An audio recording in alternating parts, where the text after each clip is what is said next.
दुनिया का अमीर तरीन गुमनाम शख्स कौन? एलॉन मस्क को पीछे छोड़ दिया। टेस्ला और स्पेस एक्स जैसी कंपनियों के मालिक एलॉन मस्क से दुनिया के अमीर तरीन शख्स का एजाज छिन गया। फोर्ब्स की बिलियनियर लिस्ट के मुताबिक फ्रांस से ताल्लुक रखने वाले बर्नार्ड आर्नल्ड दुनिया के अमीर तरीन शख्स बन गए।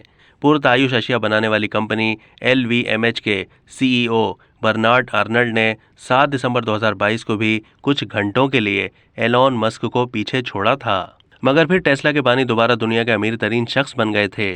फोर्ब्स की रियल टाइम बिलियनियर लिस्ट के मुताबिक इस वक्त बर्नार्ड आर्नल्ड 186.3 अरब डॉलर्स के साथ दुनिया के अमीर तरीन शख्स हैं। इसके मुकाबले में एलॉन मस्क इस वक्त 185.4 अरब डॉलर्स के मालिक हैं।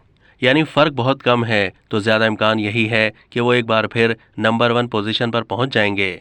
एलॉन मस्क सितंबर 2021 से फोर्ब्स की फहरिस्त में दुनिया के अमीर तरीन शख्स का एजाज अपने नाम किए हुए थे। अब तक के लिए इतना ही। मजीद मालूमात के लिए डेली जंग के YouTube चैनल को सब्सक्राइब कीजिए।